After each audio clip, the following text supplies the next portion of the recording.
So the way it works is in Colombia, like unless you have property there, you don't really have to pay taxes. So I was just paying my tax from Colombia to America. So I still I think like the rules the way it work is if you're just a regular employee, unless you make over 130K, you just have to declare and not pay taxes. But anything over 130K, then they're gonna tax you like the same similar rate as you would get in the United States, right? Over that amount over 130K, and then everything else works the same, right? Any capital gain tax, I mean, stock or crypto that you sell is going to work the same way as if you were in the States.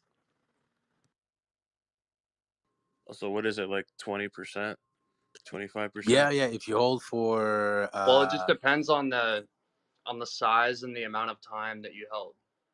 exactly, I think it's like a 2 year minimum. If you hold over 2 years, then it's 20%. If you hold less, then I think it's a rating based on how much it was or the amount. 40%? Yeah, that's it. Could be if you made a lot of gains. Uncle Sam wants his cut. Like that's the weird thing about America, right? I'm Yeah, not trying man. to say anything negative about it, but like there's only two countries in the world that tax you when you don't live there. One is Eritrea, and the other one is United States. You could be on Mars. Uncle Sam wants to tax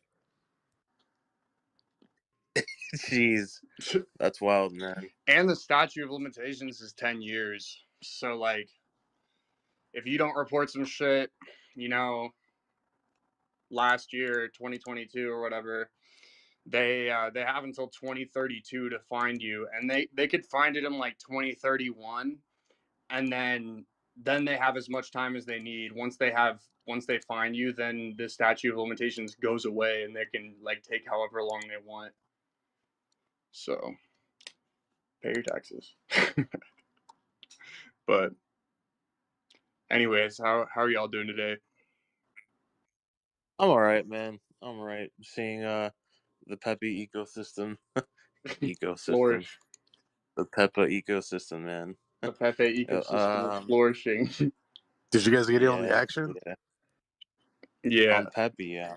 On PEPE, yeah. But it was kind of odd because like as I got euphoric on PEPE, I'm like, okay, let me throw in $100 on Pepu, and it goes up 2x, and then I wake up and it's rugged.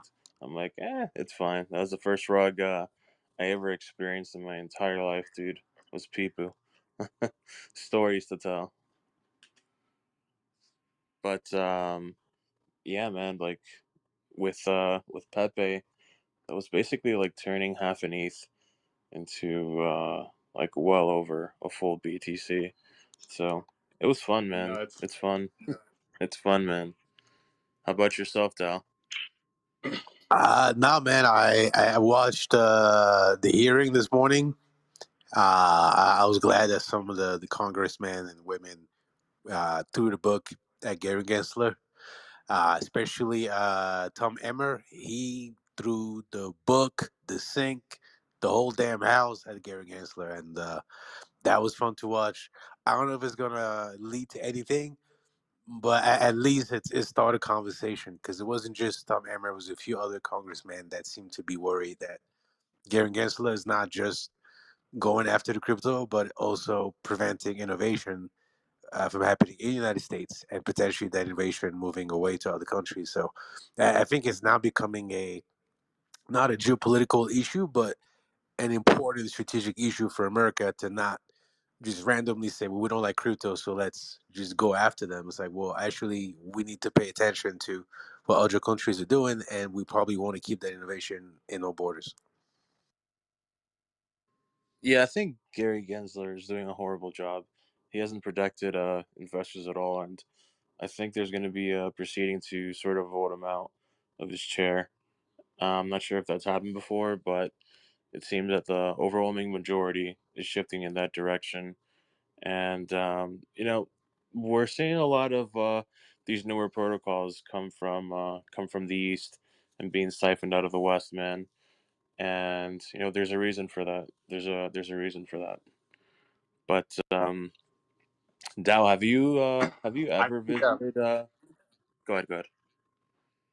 Oh no, I was just gonna say, like, I think that I was listening to like there was a Up Only that aired in like November where Kobe and Ledger interviewed these people who worked at Uniswap who were also working with regulators, and they said that like they valued the people who are in the industry. They value their opinion, and they like understand that it's a delicate ecosystem, and you can't just like take away one part or ban one part because like there's all these ramifications of that throughout DeFi, and so whatever, like from the sounds of it, it sounds like they're trying to be pretty meticulous about it, and that's why it's taken so long.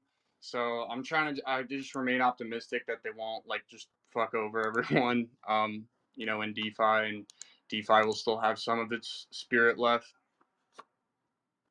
Yeah, I think something wild that would happen. I'm not trying to call it here or anything, but say like Pepe tops tomorrow, right? Because we are getting close to 420, and then it like goes down 80 or 90%, and it makes the news. Wouldn't that be something, man? And it sort of goes in line with that little time period that Marin's talking about. I think she tweeted out earlier this week. Watch out for like April 19th or something like that through May the 2nd. Yeah, I kind of got a feeling the music is gonna stop like today or tomorrow. I it's pretty it's gonna So, be so, tough. so what are the mechanics? How does it work? What? it's, Like, is it just like a it's meme fun. coin, or there's some kind of Yeah, like? it goes up. Yeah, yeah. It's literally just like Doge on chain. it does nothing. So why is It it does blowing up absolutely though? nothing Like, at all.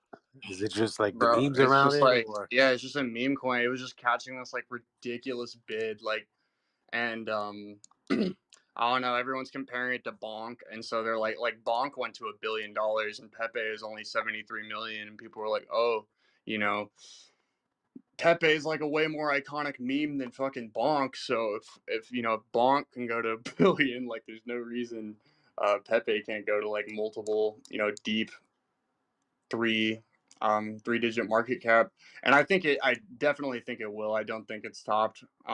It actually looks pretty decent right here. um I think that, but yeah, it'll definitely top within like the next 24 to 48 hours for sure. I just kind of got a bad feeling about like 420, dude. I think a lot of people are saying they're going to sell then or before then, and it's kind Are of you going to tough. sleep tonight, or like wake up every 2 hours and check the price? I mean, dude, the last 4 days have just been like barely gotten sleep, bro. It's been a pretty wild. Gosh, dude, we can hear you clicking, man. Sorry, man. Yo, what's up, Premise?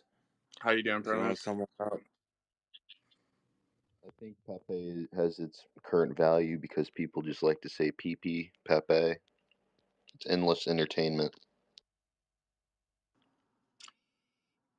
Yeah, I mean, you can't fade the memes, dude. I was tweeting about it at like $1 million market cap, and I was saying like this shit's gonna run. The ticker was literally, or not the ticker, the contract address was OX69. Like that's how it started, and I was like, oh, okay. There's this shit's just gonna meme hard. Like there's no way it doesn't run. Everyone was talking about it. There was like nothing else going on really either. It was kind of the perfect storm. Yeah, that's what tends to happen, right? There's like a vacuum. People are looking for the next thing, right? And if you hit the right notes, right, the right memes, the right images, or I don't know, the right community, it just seems to just go all the way up and create a community as an aftermath of that, right? Almost like the community created itself after the bull run. It's like, oh well, now we're here, so what's up? So let's make swags and let's make a website and let's actually build something around it. So I actually do like meme. I don't invest in them, but I think there's some value to them, right? Because it kind of is like the kind of argument to Sam Money that the only thing that we can create on crypto is just this kind of Bitcoin like type of coin. Where in my opinion, I think the value of money is simply that somebody else is willing to accept it. As long as someone is willing to accept it, and there's a community of people willing to accept it, to buy it or sell it, that's money. right? I know it's not necessarily like the strongest money, the one that's going to last the most, but when you look at your everyday life, like that's actually how it works. Like if I come to your store paying and you're in the U.S. and I come with like some dinar or some euros, you'll say, well, I don't really accept it. But obviously, if I go to Europe, they'll accept it. So I think money is just a network of people that are willing to accept whatever you're paying them with, whether it's bananas or gold or cowrie shell. It doesn't really matter. It's just there's a network of people willing to participate in that ecosystem. And I think memes are representing that, like just like almost like the stripped of any pretense of being something good or better than what we have in the fiat system. Is just like the most simplest form of money, and that's why I think it catches on fire and it captures a lot of people's imagination. I think also too people kind of see it as like it's basically just a better version of like a casino, or like a slot machine. It's like a slot machine that you kind of have an edge in. Like a slot machine is completely random, right? But you can look at a chart and be like, oh, this is a bad place to buy or a good place to buy if you're experienced, and then also like everything's based off like relative market caps. So that's the only way these things can be evaluated, is just like what things in the past have done similarly. So that's why they're easy to trade in my opinion, because like when you really have one that's just like clearly a banger, like Pepe, there was this whole meme like, oh, there's if it hit, look at all these other coins that are like such shitty meme coins that no one's talking about. They're all like $280 million market cap. So there's no reason this coin that's actually got momentum can't hit there too. So it kind of just sparks off like that and just creates these little mini narratives that just go crazy, and you can easily play. You just have to be like disciplined about. I think the easiest way you can lose money is like once you've already sold and getting back in. That's usually, unless it's like clearly going parabolic, it's usually not a good idea, because you're just buying back higher. Uh, so yeah, I think probably have another day or two of this madness, hopefully. But I'm definitely gonna be like taking some profits tonight and tomorrow, big time. Probably not gonna wait till 420. Just fuck around and find out. It's not the not the play. Premise, what are your thoughts, man? You think we're gonna Man, I start missed seeing all of Pepe. port? Yeah, I kind of miss Pepe, but I've measured these tokens. I've been, I saw the safe moons and all of those, the ships and stuff, and market cap low, not on a lot of exchanges, no perps futures for people to short it yet. Yeah, I could definitely keep running for now. Like, if this is going to be a serious contender, we're talking about, every other serious meme coin hit over a billion market cap at one point. I'm not saying this one has to do it, but if Pepe is going to be serious in the space, then it has to get to the big B, and that's the real question. Well, it's like 80 million market cap now, so 800 M would be a 10x. So there's always still room. Great hit, guys. Y'all fucking nailed it. I didn't catch that one with y'all. I was dealing with family issues all weekend, so I just didn't see the chat was jumping crazy about Pepe. When I saw it, I was like, damn, good hit. Yeah, it was a huge dub for the BV Discord, and for the people who were looking. Definitely got some messages from people who were super grateful, like, dude, thank you, what the fuck.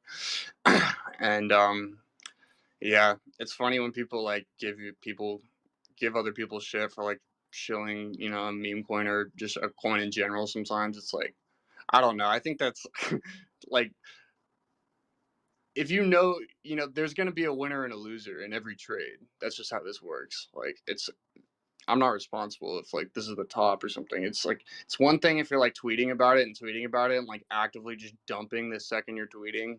But if you tweet about it at like 3 mil and then some dude buys it at like 20 mil and loses money, I'm sorry. But I think that these probably cool off going into May. Seems like a lot of people are like selling May, walk away, which makes me think that we probably get a. I don't know. We've just been going up at this point for like 4.5 months straight, and as we know, like whenever these big big, multi-month swings occur, it usually tops with meme coins like ripping. That's just how it's gone. And it's just kind of, I've just kind of got this gut feeling that people are like overall generally super euphoric. And who knows, like maybe the majors catch a bid, that'd be great, and like meme coins just die.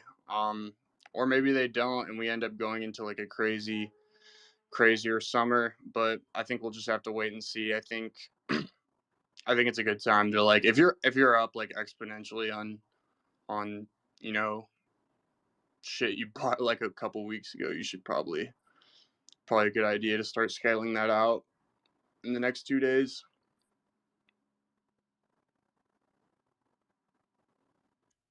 What's wild, man, is that SHIB was actually created like during DeFi summer and went down like 99% and then just came back out of nowhere. So maybe Pepe, after it pulls back, whenever it decides to, ends up coming back with a resurgence.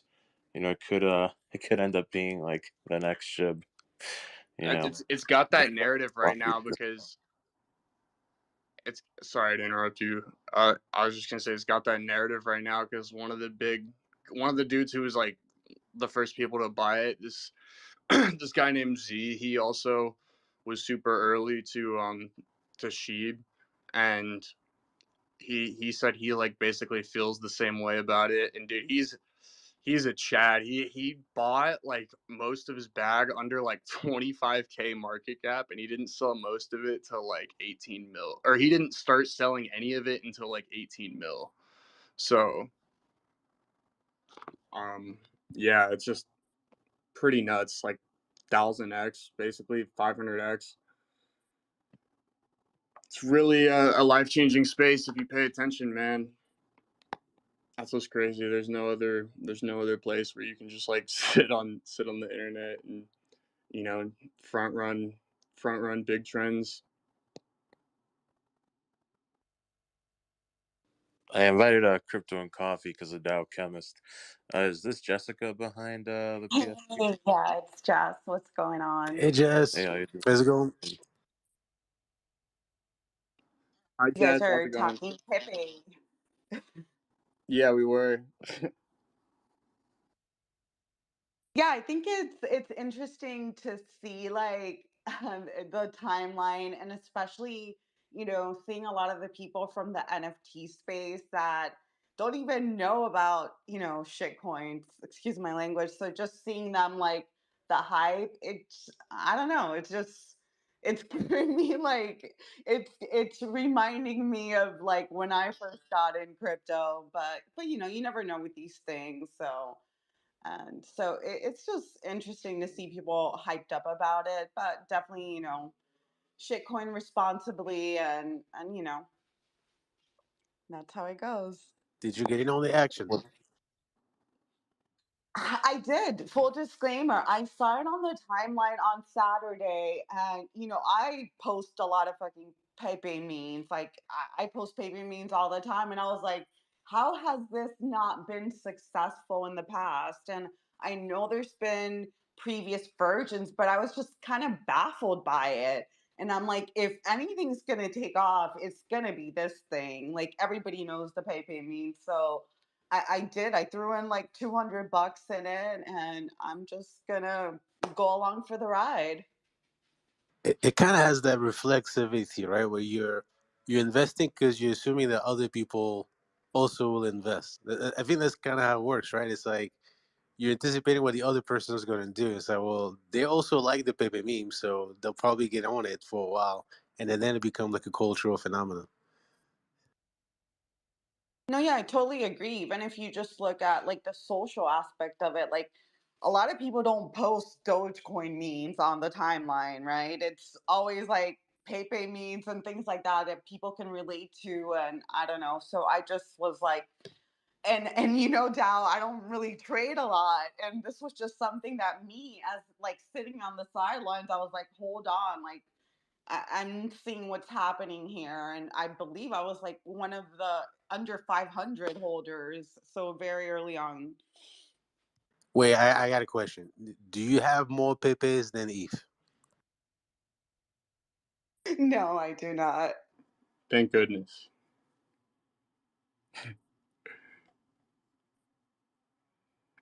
And I think another thing that's just understated is just it's just fun, man. It's just fun to shitcoin. It's been so long since we've had a real like a shitcoin season with legs. You know, it feels like I truly can't remember the last time. Probably late 2020, early 2021, going into May. It sort of feels like that where it's heating up a little bit. You know, who knows? Who knows? I think Pepe does have a lot of momentum, and I think it's going to surprise a lot of people because I'm still seeing cope about it, and I think until like the last person just capitulates and is like, "Fine, I guess I'll buy 800 mil market cap," it's going to be the top.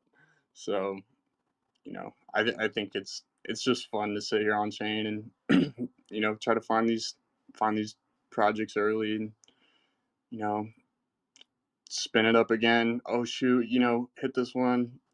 Now this other one's trending. Let's rotate. There's just yeah, it's fun. Yeah, I feel I old wonder if there's because going to be I an actual. barely found out about Pepe's. I think yesterday.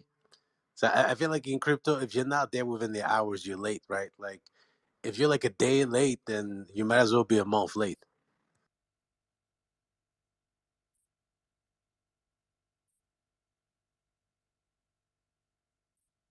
Yeah, I wonder if there's going to be like an ecosystem, right?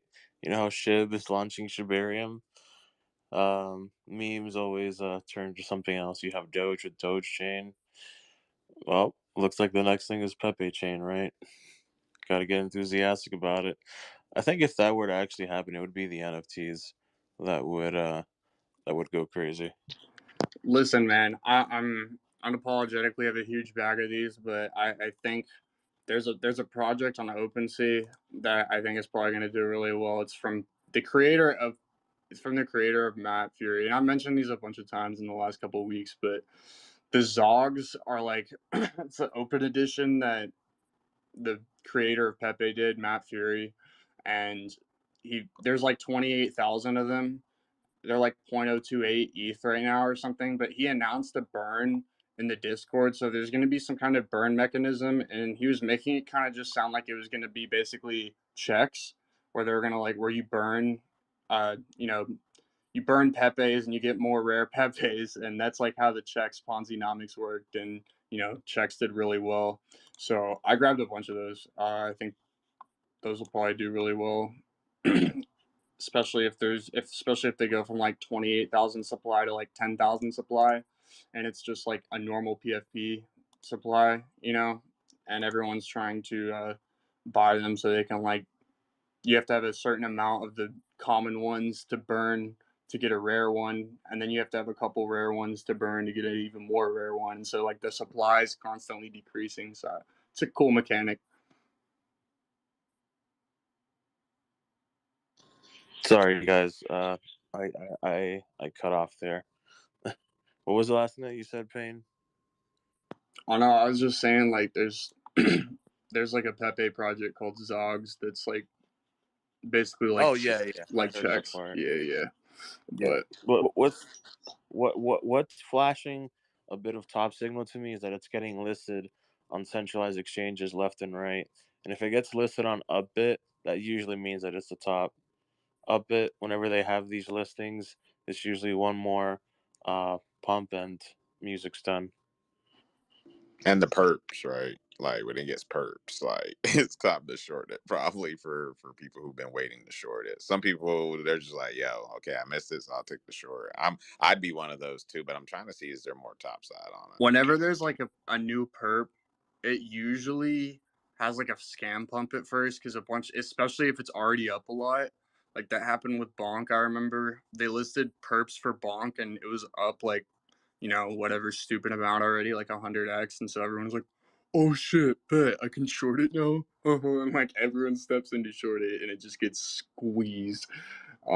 So yeah,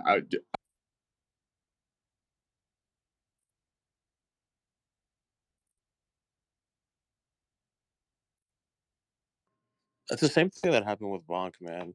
But the only difference Sorry, now I was is that call.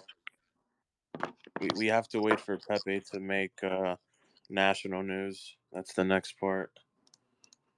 It's just dependent on like what's it gonna be about. Is it gonna be a nasty crash and then people talk about it, or is it gonna be like during that last squeeze? Because it's up like 300% over the last 24 hours, and Relatively small. then after, yeah, yeah, yeah, and usually that liquidity goes somewhere else, right? So I mean, I've seen several. Just I don't know if Phil's Payne is talking because I can hear him, but I've seen several of these things like just go to that B, right? So I'll never take that off the table. I just need people to tell me how hype is it, right? Are we in the right season for that kind of extension? Because I can name Safe Moon, Shib Inu. I can name the Cum Rockets. I've seen these things just do it. What was the point of Safe Moon? Because I think they were actually trying to do something, right? Or was it just a meme coin the whole time?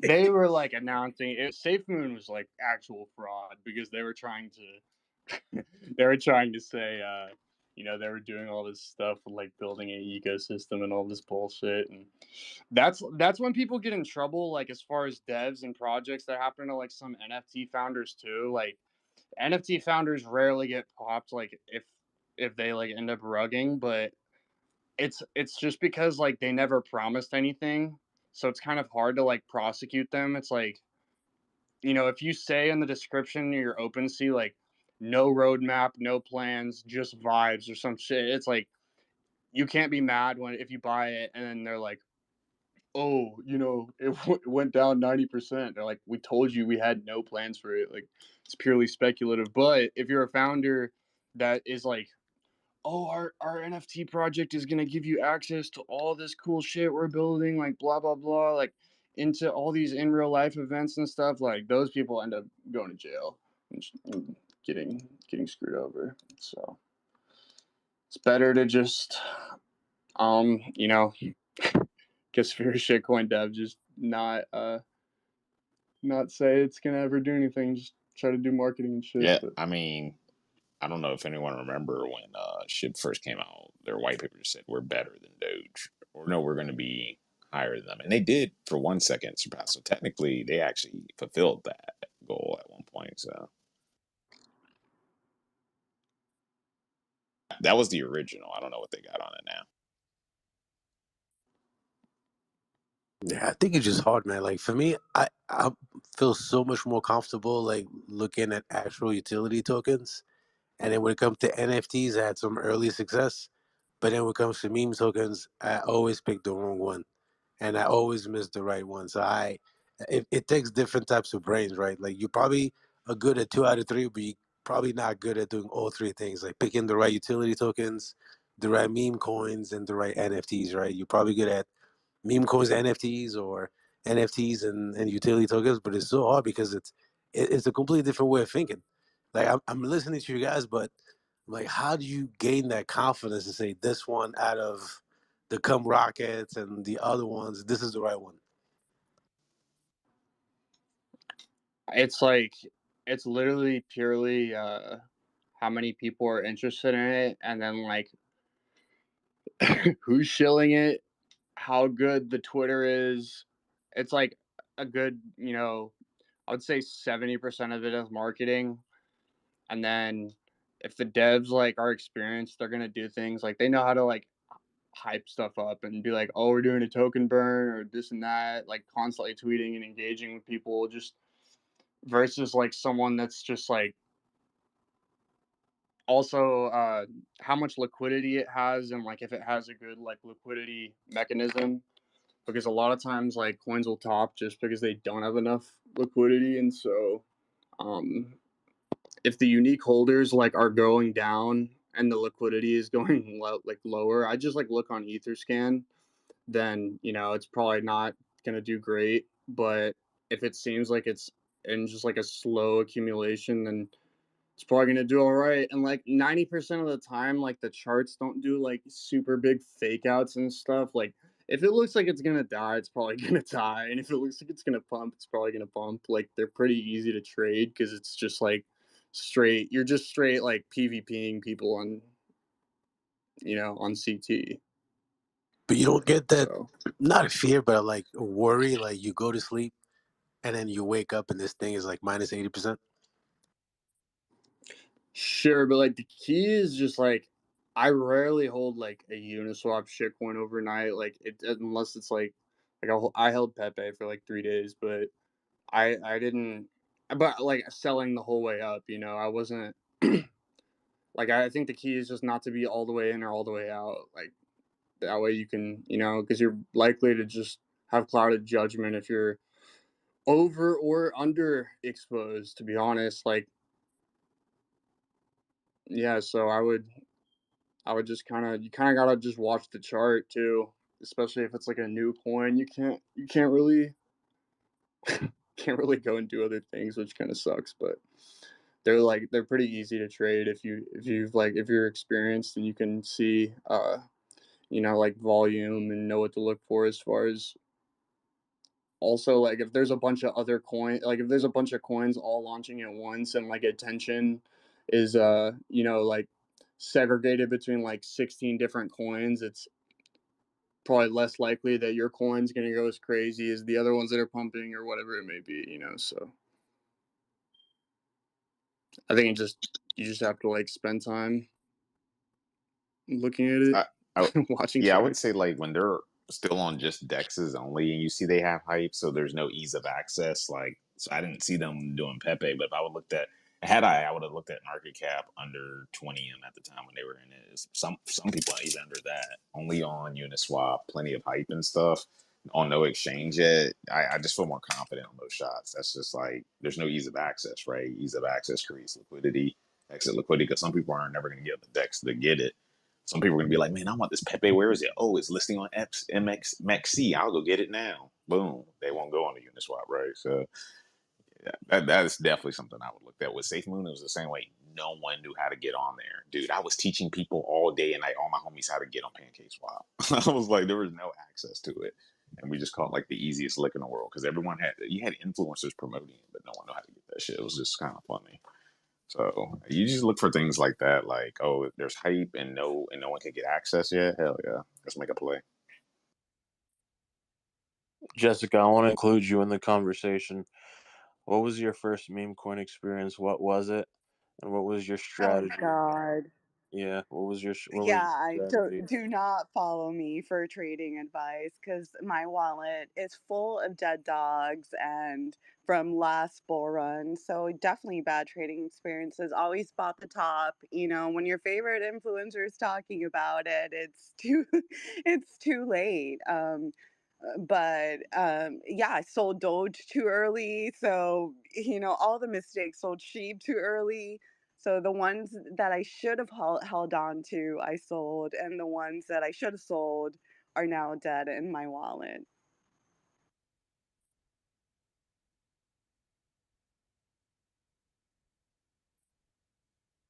Yeah, that's always tough. Well, well, welcome to the club. Everyone up here has been rugged at least one time. My first rug was yesterday. No, I'm sorry, not yesterday. The day before, with Peepo. At least it made me feel alive, right? But Wait, hold on, hold on. That was your first rug? that was my first rug. I almost got How you've rugged been on in this US. space forever? How is this your first rug? That's what I'm saying. Yeah, Here, I've always paid attention to risk management. Um, but I felt like when I only put in $100 in freaking people, it was like literally nothing. Actually, no, like 200. I'm sorry. Um, yeah, and like I was up like 30%, and then like I wake up the next day and I just start laughing, dude. There's not much you can do. It goes down 90%. Well, what can you do, right? What can you do? I only ever got rug Um, pulled on NFTs. I've never been in any major coin as it went down. Somehow I dodged those. Somehow my buddy was in BitConnect Big and like I was literally thinking about getting in, but I was like, or I could just buy a big bag of XRP. And I went with the XRP, and he got fucking rugged, dude. Based. Like, XRP was the first crypto I bought as well I, in I like I've 2018. always wondered, are two Jessica, because I see you have a yellow check mark as well. Is it possible to have two Twitter yellows in the same panel as co-hosts, or does it work like that? Like I only have no idea. You want to I kick don't me have out? any Is yellow. that what you're trying to say? What I mean? You trying to kick no me out no to see no how no it no works? no no no no no no no I no. need a gold check, bro. No. I was joking. I I was was joking. just wondering because I know the yellow check is like for businesses, so I'm not sure like what the rules would be because tomorrow we have Monad XYZ, and they have a yellow check mark. But that was it. That You was should it. be good. Yeah. Um. But yeah, my first meme coin experience was actually Terra Floki. It was the strangest thing ever, man. And it only had like $80,000 in liquidity. And I threw in $2,000, and uh, it pretty much 10x'd in like 4 hours, and I got out. It ended up doing 100x. So it ended up going 100x. So I coped with that for a while. But Floki, I don't really consider Floki a meme coin though. Because Floki, well, when they did V2, they want to do NFTs, metaverse, the whole thing. I think meme coin is just like, it literally does nothing. Like it's just a meme, right? Yeah, I think sometimes these meme coins like overdo it. And I know like you mentioned like Doge Chain, but Doge Chain isn't really like a part of Doge.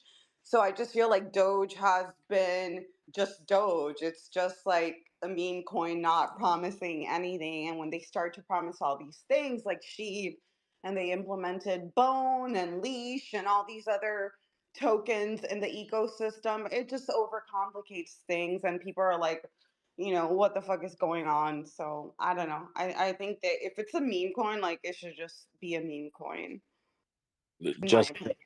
Jessica, so I have another question. Can you please tell us a journey on how you became a powerful woman in Web3? What was your journey like? How did you get into crypto? I started with Dogecoin. That is how I started. I was investing in stocks, and during the COVID beginning of the pandemic, and as I started getting back into stock trading and eventually, in the YouTube journey, just ended up that's when Doge started running. It was in 2020 and late 2020 and ended up just finding out about Doge and entered crypto and yeah, so I came into crypto through a meme coin. So I do think there is power in the memes. I love that story because now you know all about crypto and are super interested in the space, obviously. Um, and that was all through a meme, and so like it doesn't have to be this super serious, this super serious thing. Like people, especially like certain maxis and stuff, get super hung up about, oh, that's not crypto, that's not. It's like whatever, man. Like we're just having fun, like, and because of this fun experience, now we have someone who is actually contributing, cool things to the space and knows all about it just because of this meme. So it doesn't have to be a bad thing. Jessica, so now since this has turned into an informative interview about a powerful woman in Web3, what are some of your favorite aspects of the community? And I see Michael Green is in the audience. Mr. Michael, if you want to come up and talk some crypto, would love to have you up, brother. But yeah, Jessica, would love to know more about your story, ma'am. Yeah, and just by the way, I'm a huge fan of Michael. Like that's another thing that, that I appreciate about being in crypto cuz like before I got into crypto, I really didn't have a good understanding about just like the financial system in general. And now, like, I'm always listening into like macro spaces and all this other stuff that before I had no clue about. So just being able to become, or every day learning to become more financial literate, like that's the one thing that, I can appreciate from the community, because there really wasn't a book that I opened that I learned it from. It was just from people in the space that have contributed. Dow being one of them, Michael is somebody that I always listen to, and others in the space. So that's definitely one of the things that I appreciate about the community. Things that I don't is, a lot of the things that we're seeing just in the quote unquote Web3 side of the things. And, I'm not going to go on a rant about that, but I think sometimes we overlook the fundamentals as to why we're here. And yeah. Jessica, what keeps you in this market? What are some of the key? What are some of the underlying fundamentals that have you strapped in? I know you host spaces as well and all those things, and quite frankly, I'm a fan. And yeah, I sent Michael an invite to speak, but hopefully he can come up, and hopefully that can make your day. Yeah, I did not know this was going to be an AMA. So, what keeps me in the space? I don't know. I just think that at the end of the day, like, there's an issue with our financial system. Like, there's no denying that. Like, you could put up any, macro excuse or any chart, but there's an issue with our financial system. And I just feel that, that we need to look elsewhere, whether that's Bitcoin, maybe. I feel that maybe it is. But I just feel that we can't just stay stuck in the same system and not look elsewhere. And I decided to look at crypto and Bitcoin, and this is where I feel that it is. Dow, what got you into the coin? Tell us your experience. Oh man, I Cardano, weird way. Was it 2017? Oh, actually, I remember. I was working in an office, and one of my coworker, part of a tech team for a hospital in Los Angeles, right? So all the team has like 3 or 3 screens on their desk. So on my way to my boss, I would, pass by his screens and just, shoot shit with him. And every time I look at his screens, two of his screen would have charts of BTC and Ethereum, and one would be where he worked. And most of the time, his eyes would be staring at the charts versus doing any kind of work. So after a while, I kind of asked him, "So what's going on with this Bitcoin and Ethereum thing?" And he said, "Man, this is the future." Da da da da. And for like 6 months, I didn't hear about. I didn't really care to know. I would humor him, ask him questions, just be social, but not really care that deep. And then the price started to move up. I think it was like he showed me those screens early 2017 or late 2016, and it was around that time that the price started to really pick up, and it was picking up like a lot. So it just kind of hit me. I said, I probably should learn a thing or two about it. And we would have lunch together. He would start teaching me about it. And yeah, I decided to put a little bit of money, nothing too big, like maybe like $50, $100 here and there. But my first real purchase was Cardano. I remember those videos on YouTube from Charles Hoskinson. Like those, he has like the. If you're a nerd, this is like the stuff of dreams. Like we're building the future, guys. The research papers, Oh bro. man, all the white The papers, the research PhDs. papers. Like if you're into this stuff, type of stuff, like it's endless. Like they have on their teams two of the guys that created a language called Haskell. Now, no one actually used Haskell to build anything, but it's one of those like super geeky, cleanest, purely mathematical based language. So super complex. So when you say that to anyone who codes, you're like, oh my God, these guys are like super smart. Like, wow. So I knew about Ethereum and I felt like I was late to the party. And I thought, well, Cardano is going to be Ethereum 2.0. And Charles got the vision. He's charismatic, and he has all the PhDs, and even the Japan angle sounded really cool. So I got into Cardano, and after 3 or 6 months, I kind of got the feeling that there's a difference between what they say and what they actually do. I was waiting for a wallet update, and it was just a really silly bug that was in the wallet, but they couldn't fix it. And I thought, if they can't fix this, how are they going to fix the blockchain? And so after a while, I started to look at other projects. But yeah, it was Cardano, it was Charles Hoskinson, and then it was my friend at the office. Yeah, it was a cool journey. And I think one thing that helped was those spaces, like talking to people who the BTC Maxis, people who disagreed, and a big part was going to Jess's space because she was one of the few that actually was able to kind of create a conversation between people who disagree. Right, till this day, we still got like the Hectors and the Bryans that show up and will disagree, but people I think enjoy those conversations because it's not just saying, "Well, I think I'm right and I think you're wrong." It's, hey, they're actually discussing something that matters, and I might agree with this person, but this other person made a really good point, so I kind of want to hear the answer. And I think that's what we miss sometimes with those conversations. Like sometimes it's too much kumbaya, everybody agrees, and other times it's people disagreeing, but they're not really bringing value to the table. So it's really hard to find that the right type of conversation when people actually bring in the alpha. You kind of need a little people to disagree, and that's how I learned. Like just disagree with people and politely most of the time. Sometimes not, but that's usually how it works. What was your aha moment? By aha, I mean, okay, I like this. I'm going to stay in this market. That's a good question. Yeah,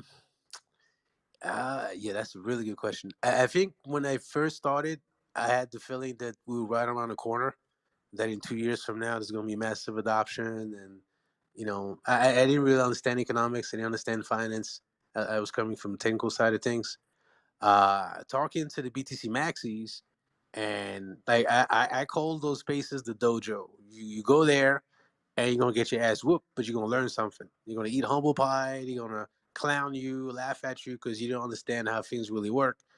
But you still learn a few things. And there was, at least back in the days, there was a lot of like Austrian economics, like guys that really understand finance. And so I was learning from them. My aha moment was where I started understanding that money is just a network, right? Like we talk about memes, and obviously BTC Maxis will cry and say this is not what crypto or blockchain is supposed to be about. Um, but when you actually, for me at least, when I think about money, it really is just that. It's just a network. It's not a technical network. Like you don't have physical machines or anything like that. But when I started realizing that money is just a interpersonal or intersubjective network, right? It's I'm willing to trade for this currency, and there's a community of people that are willing to trade for that currency, and just based on that, you can create an economy, and you don't need the permission of a government. You don't need any infrastructure. You just need people willing to trade for a given token, right? So then you come in with the incentives and the token economics and utility, obviously for more long term value. But I think that was my aha moment, like understanding that there's something fundamentally innovative in the ability to create a token. It doesn't have to have that much of a value or utility. It just need a community that's willing to trade it. So in my opinion, I think the BTC Maxi got it wrong because they keep trying to force this idea of that they need to create money.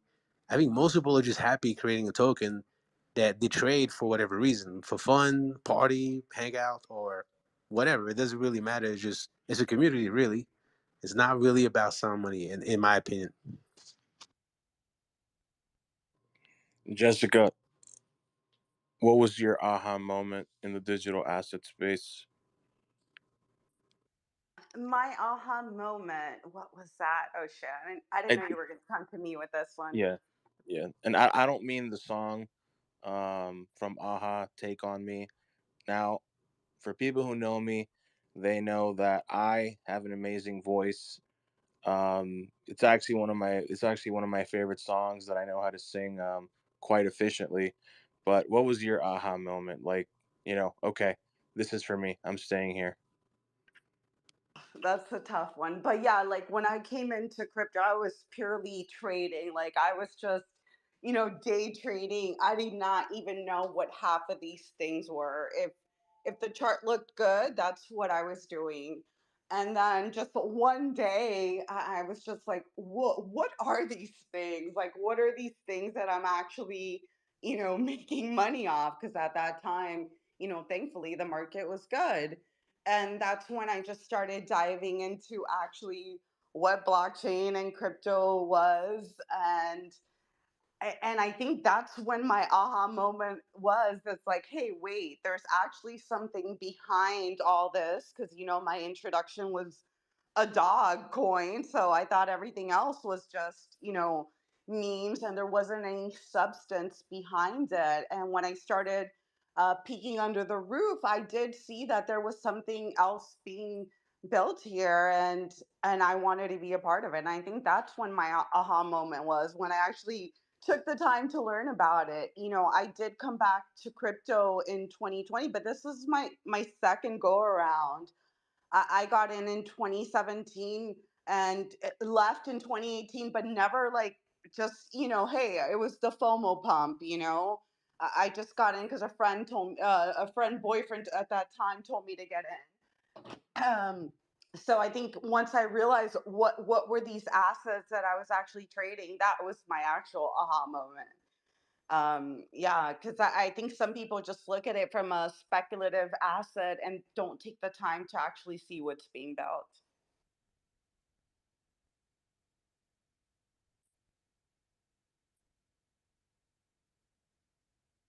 Well, Well, let's throw back at you, I King put Wubby. I kind of want to know what was your aha moment. uh probably it was probably believe it or not, it was probably getting involved in Ian Bellina's community. If you guys just go on YouTube and you search up Ian Bellina, yeah, I've been following Ian pretty much since I got into crypto, and all of these layer ones, like Solana, Avax, like Terra V1, um, Harmony, I think I said that, and Phantom, and Matic, they were all raising money in 2018. And Ian Bellina had this series called like the Worldwide Blockchain Conference or something like that. And when you would tune into those videos, you would see these projects give their pitch decks. And I'll find the Matic one, but Sandeep and his co-founder, they gave a 3-minute pitch deck up on stage in 2018, and like they were nobodies. And then Ian incubated them at like pre-seed, and through Ian's company, they started getting traction, and eventually got their cap raised by Binance through their IEO and stuff like that. And the rest is history. So it was really just getting in touch with actual entrepreneurs that just happened to find crypto. So it was individuals that were already successful, because Ian Bellina, like he was like head of sales at at IBM, right? He already had a 6-figure salary and all that stuff, and this guy would live stream from his room for hours on end every Sunday. And so yeah, it was just getting involved through with Ian Bellina's community, and then through that community, I was in the Cosmos chat, and um, yeah, it was pretty early on, and then I read the Cosmos white paper in February of 2018, and I've just been hooked ever since. And as far as like actually interacting with crypto, it was taking out a loan on MakerDAO in 2019, and then using Uniswap as well in 2019. And I attribute that to Chico Crypto. If you go on YouTube and you put Chico Crypto DeFi 2019, you'll see that he made a video it was like early July, late June of 2019, and he said DeFi will spark the next bull run. And through there, you can see that he showed this website called DeFi Pulse, and you'll see that the total amount of value locked within DeFi at that time was like 7 billion, 6 billion, nothing too crazy. And I'm like, my theory came up like, damn, so if people want to get into this market and go into DeFi, they're gonna have to use USDC, right? So my whole theory came out like USDC gets printed, then the more TVL like gets propped up into the market, right? So that's sort of when it all clicked and things like that. And then when DeFi Summer happened, so it wasn't like just one event. It was a more of like a long series of events, right? And yeah, that's pretty much it. So it's like a long series of events, really.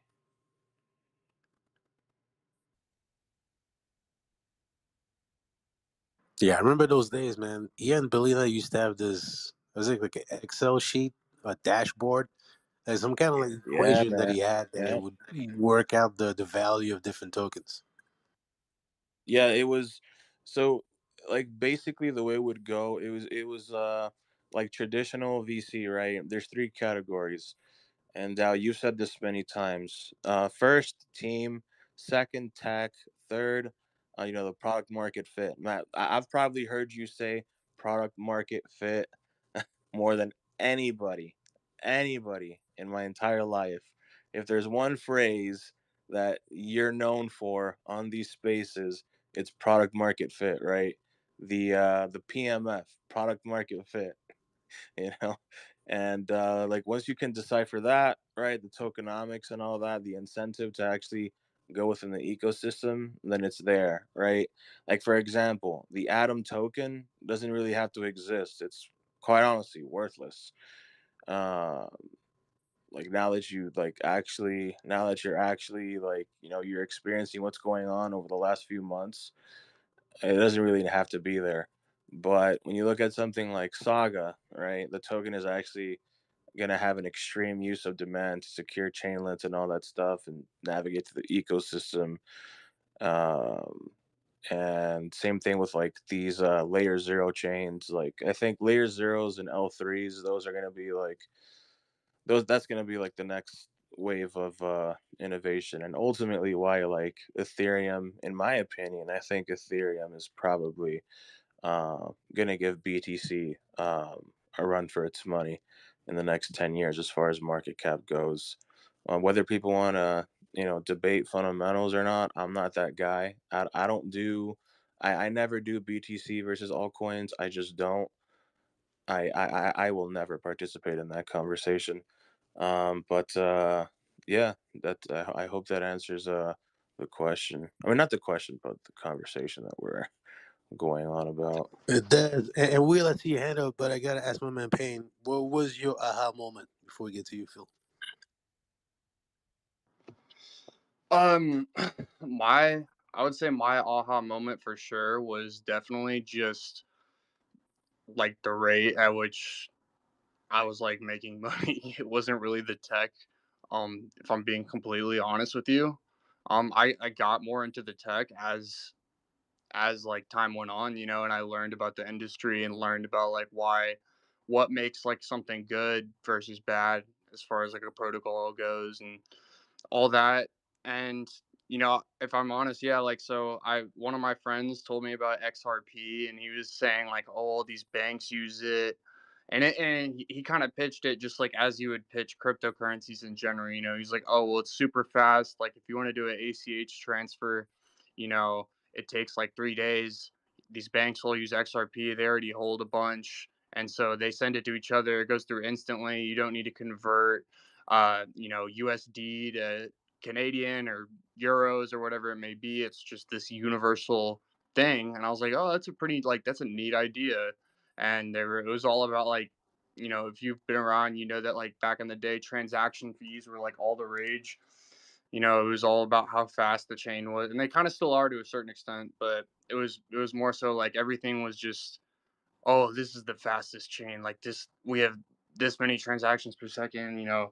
Versus because BTC was really slow, and so that kind of drew me in, and I ended up making some decent money on that, even though I sold like way too early. And then I got into Cardano as well. Sold that way too early too, but yeah, I think also like going and like messing around with like Aave and stuff was really was really important because I remember like having like some of my friends had like no credit, but they had ETH, and the fact that you could take a loan out against your ETH, and then still like just be earning yield and stuff, or have it like put in these pools was pretty crazy concept. They're like, whoa, I can just like put my 5 ETH in here, and then they'll give me like 4 grand or whatever. That's pretty crazy. And so yeah, like that, and if you're doing that in the early parts of a bull run too, you'll probably do well if you are like actually levering up there, like through collateral margin and stuff. But yeah, that was like pretty. I saw the vision once I started using stuff like Aave and Curve, and then then I got really into it too with NFTs, because I think they have like a very good use case for just all sorts of different things like concert tickets, events, like a bunch of in real life stuff, and they're also just attract a different audience than people who like want to trade coins per se. But I'll let go. Will has his hand up. So what's going on, Will? I mean, you can Before we finish go your on thought. over, Good. Oh no, I mean that was pretty much it. I was just gonna say I think that was another big aha moment for me too, was NFTs, because I think that it attracted, within my personal friend group, it attracted such different people. Like, like only my very technical, like recluse friends kind of liked trading coins, to be honest. And then like a bunch of my other, friends who were more so like don't like staring at charts and like, whatever, doing all that with coins, but they're like, oh, I'll buy a piece of this community because I'm bullish on like this group of people. And I think that's just kind of like what NFTs are. You're just kind of like betting on a group of people or a founder. So guys, I think I that's want to be inclusive here, right? I think everyone up here has been a co-host at some point, so I want to extend the invitation. Jessica, if you want to be co-host, the offer's up on the table. Dow, I'm gonna ask you to do one favor, man, and this is just a code from the League of Extraordinary Gentlemen, right? So here, up here on this panel, we have our usual gentlemen: myself, Dow, Payne, Will. Premise is up here on a special occasion. So I consider us to be like the League of Extraordinary Gentlemen. So Dow, if you can go to speaker, I'll send No, you Jess. can't boot Dal as co-host. Okay, okay. No. Told it, didn't Actually, I? I will do the I correct. told it. Hold on. Wait. I will do the correct thing. I will do the correct thing. I will step down to speaker, and then Crypto and Coffee will be co-host. But I'm gonna save that. I'm gonna save that for like the last for the closing statement, just so Now I can show that I'll I'm a drop gentleman. off, but No, rule no, no, is no, that I no, no, called no, it. no, I no, called it. no. Will, go ahead, man. I hope it's not too loud driving down Las Vegas. So yeah, I mean, if we're just kind of reminiscing, I'll be real. Like, I made a lot of money in stocks, but crypto really changed my life, man. It really did.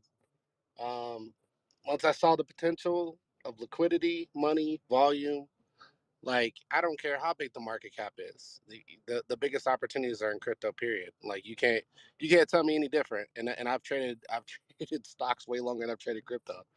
Um, it's honestly mind-boggling, mind-blowing when you get into those bull runs and like what numbers, you know, things just happen. And people really they tell you you're full of it when you start giving out numbers like, hey, Bitcoin could probably hit 120K, 140K, and they're like, oh, there's no freaking way. And it's like, dude, like we hit 70 last run. It's like it can definitely happen this run. It's just the numbers that happen. And those same numbers fly into altcoins, right? Like people are looking at Ethereum, like Ethereum could easily be a trillion, 1.2 trillion coming into the next run. I mean, I'm looking at a lot of those things as potentials. I'm not I'm not a I'm not a moon boy. I'm more of a realist, but I know the numbers that crypto can produce, right? This is why I look at a lot of these layer ones that are sitting at $1 billion, and I'm like, hey, most layer ones last cycle were sitting at 50 billion plus, even if they weren't interesting, right? Like take Polkadot for instance, didn't even operate, sitting there easily 30, 50 billion on market cap, didn't even operate. Cardano didn't operate for most of the bull cycle, most of it, right? Got up to $90 billion. I mean, this is the speculation in the space that people don't pay attention to, and they don't understand. But kind of back to the layer zero conversation, I would completely agree. I think layer zeros are the next level of innovation when it comes to crypto, and that's really where I put my money on being the next big thing. I think last time around, and maybe Ethereum proves me wrong. Ethereum had a lot of flaws. I'm not gonna sit up here on stage and try and flaunt about it, or try and say anything necessarily horribly wrong with it. It was the most used chain in the space, but it had congestions. It had hefty fees. I made a ton of money. I was paying $500 transfer fees, right? I was paying $500 swap fees because I was making so much money. And that's the nature of the game when it comes to the bull run. But at the end of the day, fees should have never gotten that high. Congestion should have never gotten that high.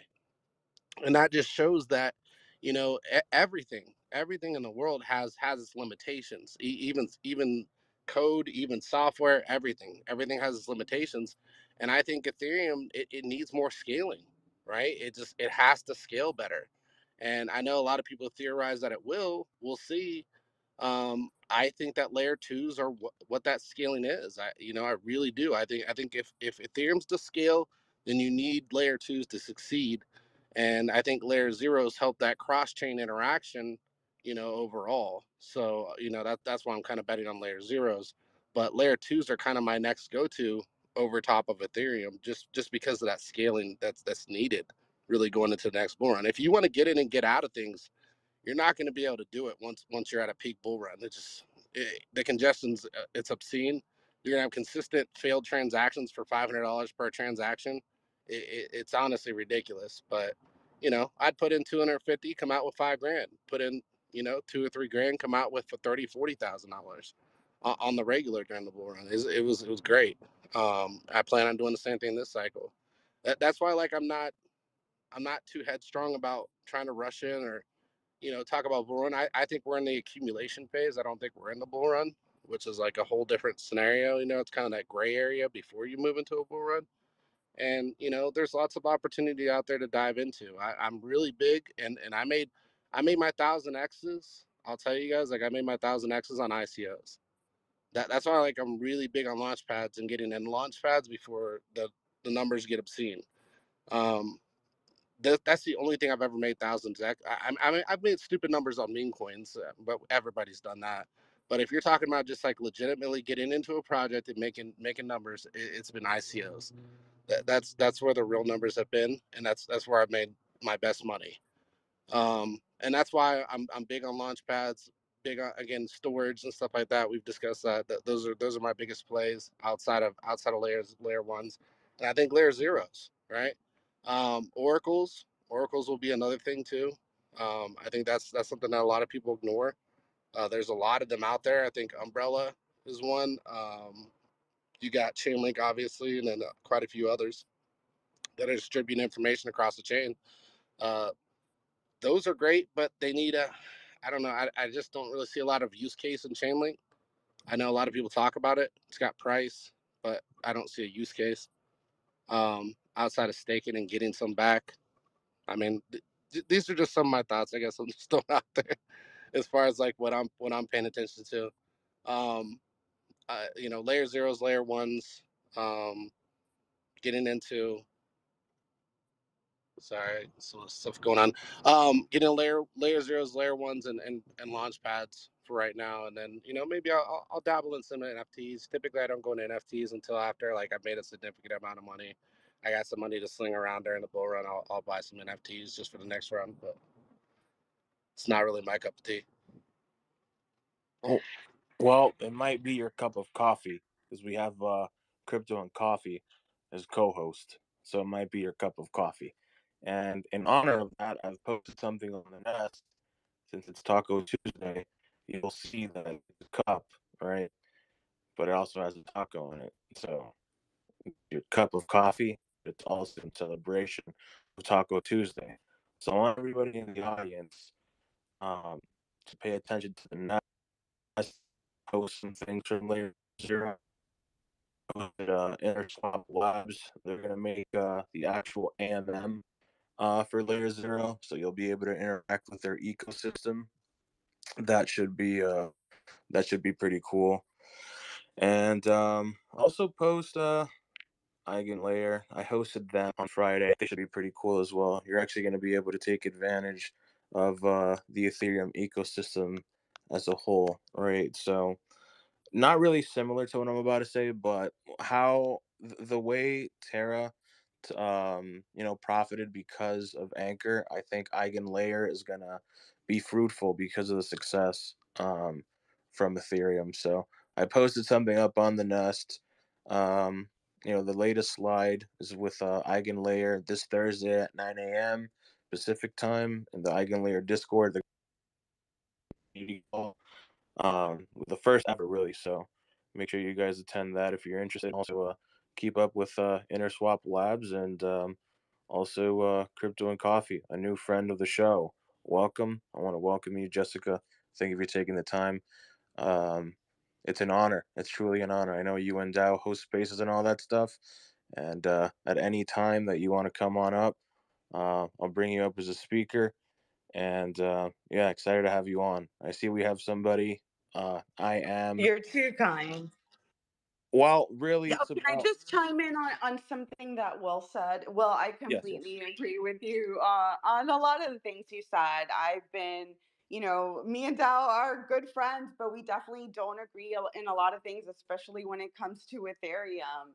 I'm a huge skeptic about, everything that they say they're going to be able to fulfill. So I think looking at layer zeros and how that multi-chain, the tech behind the multi-chain aspect is an interesting take and something that people should really look into. I know I've been looking at omni-chain fungible tokens. Joe Traders, one that recently made their token like that. So looking at that different type of technology, because I do feel like it's going to be a multi-chain future, and taking that risk into the L2s or the ZK things, there's too many of them right now, in my personal opinion. So I think I just wanted to say I feel like that's a good strategy.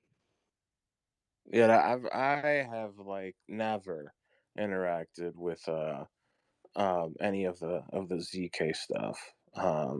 My interactions with like with that side of the ecosystem haven't really they haven't really been as insightful as some of the other things. Perhaps I'm sleeping on it. Um, Time will tell, but I agree It's kind that of like fractional transfers is what it is. It's like the Bitcoin Lightning Network essentially. it feels like dilution, man. It feels like It is. It is. dilution, extreme dilution. You know. It. But you'll say that until we reach the peak of the bull run. You're like, Jesus, it's taking me 2 hours to get a transaction through. Yeah. Yeah, Are those transaction fees in a bull run are insane, man. I like cringe so hard when I look at the gas that I've spent on just trying to like buy shit that ended up losing money. It's dumb. I have a screenshot at home. I think I spent $9,000 in the last bull run in just transaction fees, just on Ethereum. It's dumb, man. And even Me and like Max, right. me Sorry, and go Max ahead. probably bought $10,000 worth of stepping shoes a piece, but we actually made money on that. We got them in Solana, Miami. I was making $300 a day walking, and then we started selling them. But we look back and we're like, yeah, that was pretty stupid. Like, good thing we were in early. What a Ponzi, dude. Paid you $300 a day to just walk around. Dude, it was so fucking like that's when I finally felt like a Chad for the first time in my life. I was like, I literally walk and make fucking money. I used to literally just flex on that.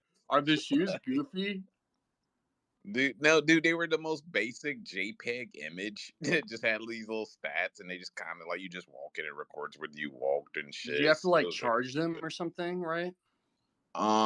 Yeah, you have to charge them by basically like kind of like letting them rest, and you get your energy back. That way, you couldn't just walk all day. You know what I'm saying? It wasn't like even a staking feature or nothing, but the Ponzi-nomics were so obvious that no one could complain who got into it. Like it was just so obvious. I saw a funny ass tweet, like some dude bought the top of those. And he was like, because I mean, what are they, like $500 or something, or like Dude, 1,000? I don't even know where the money came from. Like you by walking, you mint these coins, and we just sold them in the market. I dumped them every day. I don't even know where the money's coming from. Like, No, but like, how much did the shoes cost? dude, They're oh like yeah, we were paying like close fifteen to hundred 1,000. dollars here, $2,000 there for shoes. Yeah. They I start saw they some. Yeah, they Sorry, go started ahead. off as like close to 1,000. I want to open it up, by the way, before we continue. I want to open it up to our audience. If anyone wants to come up, feel free to go on right ahead. I want to see if we can fill up all the speaker panel stuff just for the fun of it. I've accomplished one goal already, which is to have another square as a co-host. As you see me, I'm like a circle. I feel like I'm sandwiched. So I'm gonna invite the sappy seal called Drew. I see Drew in spaces here and there, so I'm gonna invite you. I also see someone um, called Noodle, which is funny. So I invited them to speak. Oh, and also Sandbags. I'll invite you up to speak as well, brother. If you guys want to come up, feel free. Drew sent me a heart emoji, so I sent him another invite to speak. Slinks, as usual, Yo, what's up, invite to Shallow? speak. Go ahead, What's Candlebox. up, man? Go ahead, man. Go ahead. What's up, everybody? Thanks for inviting me up to speak. I have a question. This is a bull market Bitcoin chat, right? General crypto, but go for it. So I posted a harmonic chart up there twice, and it twice got removed from the Some nest. of the So then panel looks like it's still loading for me. I'm gonna have to come out or come back in. do you not want charts of Bitcoin posted up there? Oh, so the story behind that was I was gonna give a presentation for Crypto Yeah. and Coffee, the coffee mug, and I gave a presentation, and then after that presentation, you're more than free to post your chart beforehand. Oh, all right. Well, Yeah, I didn't know. I was confused, and that's why I figured I'd raise my hand and ask because I didn't know the format that was going on. yeah, yeah, I've yeah. I have Bitcoin running to 40K in my harmonic there. I'll pin it again. Yeah, I agree, man. I agree. I think we'll be much higher than here. It's just a matter of time. Could be next month, could be June, could be July, could be October, could be December. You never know, right? But yeah, um, yeah, it's cool. What's up, Slinks? I want to see that harmonic on apes. Go ahead and show it to me. The NFT, by the way. Slinks, go right ahead. How I are you just feeling? wanted to say, What was that? What? What was that? the Is Pepe that sound. Oh, the Pepe sound. I see. Yeah, watch, dude. Marin is saying April 19th through May 2nd, so I know for a fact, like the top for Pepe is probably going to be in today or tomorrow. Um, yeah, yeah. It's Elon just dump season is 420, right? So anything relation. yeah, Yeah. and on top of that, I believe we're officially like in the second year anniversary of the Coinbase IPO. And if you look back at 2022, that's when like the dump started. Like late going into late April, that's when like quote unquote down only happened for like 8 weeks.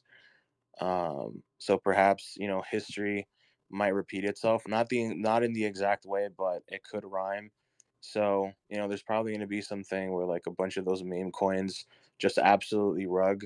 So last year you had all the metaverse stuff that was popping off, like Steppen and all that starting to rug. Same thing with the DeFi tokens. And the year before that, the dog coins started rugging, and then they rugged really hard after early May. So perhaps this time around it's going to be all the frog coins that they're just going to rug like crazy, and like it's pretty much mainstream. on crypto Twitter, right? Like you're having small accounts making Pepe spaces, and they just get flooded, and that's usually like a top signal indicator, and it can happen out of nowhere. Like liquidity can be pulled out of the contract at any time, so you might think that you're a pro looking at the chart, you might see orders coming in, and then bam, right in your face. That's it, like Dunsky. um so I gotta bring some up real quick. Has anybody been paying attention to Zen? Zen. Oh, Zcash. Oh no. No. Zen crypto. Oh no, I have no idea what that is, dude. Bro, I would say look at it. Price action is there. I mean, it's like its own blockchain or something. The dude's like from Google that made it or whatnot has like 300K followers. It's been rolling the floor for a while. I don't know a whole lot about it. I just know that it's got momentum. You know, I'm looking at that. I'm a viewer right now, not really a buyer, but wanted to know if anybody knew anything about it. That's why I was throwing it out You there. said On a, ex Google, and then we all like cringed and died a little bit of our hearts. Just kind of, yeah, I know, yeah. I know. I mean, he's a coder, I guess, or whatnot. Has a lot of followers. I take it more or less from that position, but yeah, I get what you're saying. I put something up on the Nest. If you guys wanna catch some late night shows or some very early morning shows, I posted up crypto and coffee schedule. I love supporting other content creators, so I put that up for you, Jess, so people can tune in and all that stuff. I know you guys do spaces with Dow and all that, and you guys have some pretty interesting guests here and there when you guys pop up on my feed. Um, so yeah, there's that. If anyone else wants to come up, feel free to do Drew so. came up. Pardon? Drew came up. Yo, what's We up? love the skills, and Drew is funny. Hey, what's up, Drew? Hey, how we doing? Is that Jess? What up, What's up, Drew? Jess? How we doing? We pumping meme coins or what? Are you in PayPay or what's the No, deal? I'm not. I'm not chasing this cycle, but it always goes on longer than you think, and always feels bad sitting on the sidelines. So we'll see. We'll see if I buy the top of anything. But yeah, hopefully not. I'm just chilling. I think we probably roll over soon. What's everyone thinking? I tend to agree. Yeah. I've been warning people to take profit in the next day or two. It's just getting a little frothy, man. If we're being honest, everyone's just up like Yeah, one. man. Oh, yeah, Yeah, I saw like it Bed Bath and definitely Beyond was is. pumping Bulls in today like too. 3 days. So Oh, Bed uh Bath and Beyond's pumping. It's yeah. done. It's over. Oh It's man, over. I mean, I guess. BBBY starts going. Get out of the market immediately. What did Well, it I'm pump just waiting for. today? I don't know. Or there was like some weird after hours activity. I don't know. Some people were talking about it, but What's the dollar doing? Is anybody looking at the dollar to see whether it's going to double bottom or if it's going to fall down more? Still above $1, man. I just want it to break one direction or the other. For the love of God, just make a decision. Yeah. Any Yeah, charts? Any good charts up there? I haven't. I'll be honest, dude. I haven't looked at the dollar since Joe Biden was asked about the strength of the dollar in October. I'll be real, dude. Like I have ignored every single piece of macro and cheese since October. I think like the peak of all that was in September and in October when everyone and their mom was tuning into FOMC. I went to physical therapy and this lady was like, "Oh, I know you're the markets guy. Did you tune in to the FOMC?" And I'm like, "What do you mean FOMC? Like the FOMC?" I'm like, "Are you talking about FOMC?" Yeah, yeah, yeah. With that Jeremy guy. I'm like, yeah, that's the top. That's the top of macro. And I'll be honest, dude. bro, that is the. Yeah, and I'm gonna like say it That's a on great record. story. I'm gonna say it on record, dude. Like when you have people that were slinging shitcoins on Uniswap turn into like macro gurus last summer, and you know it's capped. It's legit capped. It's just a cap, man. So you're saying the And market's capped, so it's a bad thing that I just pushed 200K into it? no, I'm saying cap. Like it's I'm capped. shorting. I'm basically shorting $1. Oh For yeah. I did 200K unlevered. yeah. That's fine. That's fine. Yeah. I had a space with his name's Doctor Doom. He calls it Doctor Doom Hobart. I hosted him in early January, and my prediction for the DXY was for the dollar to go below 100, and I don't know where it's at. I think it hit like 100.5. I could be wrong, but I don't really stare at that. I've It's a been dollar bearish. one. That's fine. I've been bearish oil since June. Same Hey, thing with pretty I much want to all point other out though, commodities. oil's been only up, bro. I just want to point that out. I mean, but So, it's still like in a downtrend. Like what's it at? Like mid 80s or something? But this is exactly the same position that indices and stocks turned around too. That's That's all I'm fine. saying. That's fine, man. That's fine. But I'm not really. I'll be honest, man. Like I think they I ride only together. That's why I'm throwing that out there. yeah. Like I only stick to crypto. I think it's a headache for me to talk about the dollar and other things like that. I'll be straight up, dude. I probably I'm do. interested though. Like, I am. What's your overall vision for the dollar? What are you shorting the dollar? Do you see something like in the macros or just markets? Like, what's your theory?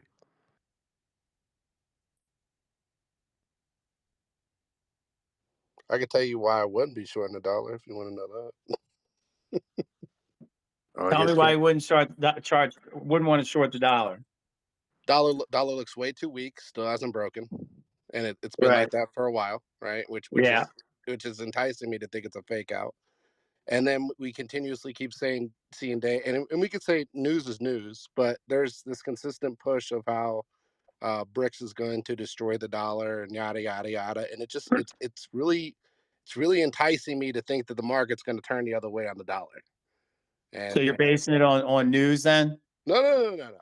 Okay. I said news is just a small portion of it, right? The Gotcha. other portion is that it keeps bouncing and it won't break the dollar position. Like it came down, it came really close to breaking that $1, and Yeah. it bounced at 107. And I was just like, what the hell, dude? I'm like, just break if you're gonna Yeah. break. You know what I'm saying? Like it's just showing too I much strength against that $1 position. I've been using the same data model since 2013. So I only use data models. I don't use news at all. I Yeah, only use my own data models. yeah. The chart just shows me like it's got a lower low. I give it that. Definitely on the monthly, right? That pulled back up actually. And but it keeps showing strength around that $1 position. I can't wrap my head around it. And really I'm starting to see topping on some of these stocks. I'm starting to see topping on some of these cryptos. So when I look at that and those two kind of correlating, that tells me the dollar might run back up. Now, how high do I know? No, I don't know how high. Yeah, I mean, It could be 104, 105, and then a breakdown from there. Like, but I just don't think it breaks yet, right? I think it's just a little early to be calling a breakdown on a dollar right now. Got it. yeah, I mean, it's But you're not basing that basically. on a data model. You're basing that purely on your emotional stance. Is that correct? No, off the chart. Well, it's basically No. like triple bottoming right now. Like, Yeah, it's a triple yeah, bottom right within like the now. last couple of days. But SHA Is it? 256, what you draw some crazy ass graphs, bro, but they seem to always play out perfectly. So what's the data model you Not use? always. Yeah, yeah. Not always. I've done well. Uh, I think the dollar's done personally, and I have it charted down, and I put my money where my mouth is. So I'm pushing excess liquidity that I have on reserves back into markets, and based on the probability, I think the dollar is going to go below $1.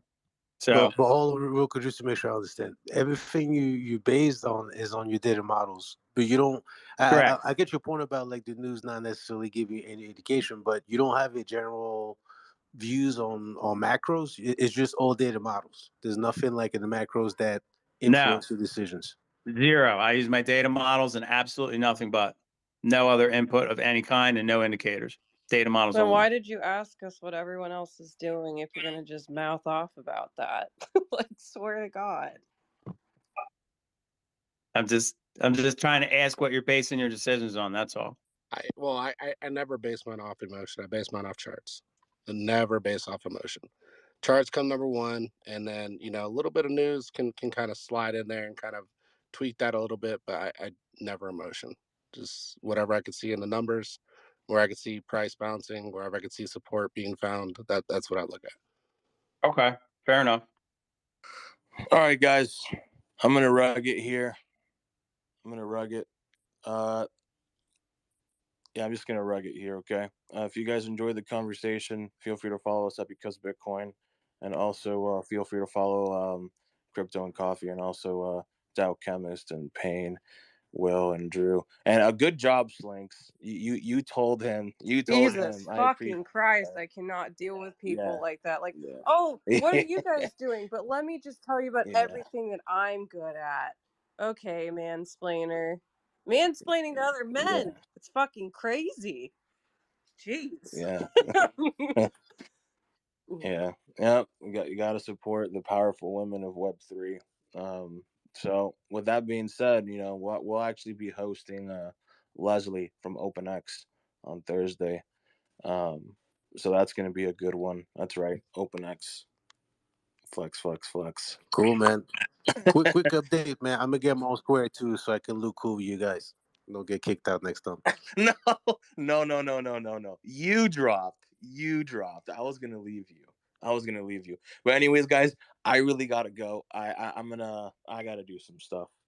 So okay, Thanks, guys. good lovely. Thanks Peace for having out, me up, guys. Thanks for having us. All right. Later, guys. Peace out, y'all. Jessica, it was an honor having you. Dow, was an honor having you. Peace out, Payne, guys. Will, Slinks, Drew. Thank you guys so much. God Pepe bless to the you. moon. Let's fucking Let's go. Hey, go. Pepe Moon. Pepe Moon. Pepe Moon. Happy Moon, man. Well, wouldn't that be a Someone should sight? make a Pepe Moon coin. That would be hilarious, man. Well, guys, Alrighty. I'll see you peace guys out. next space. All right. Feel free to Yeah. follow us and all that stuff, and turn on bell notifications. Peace out, man.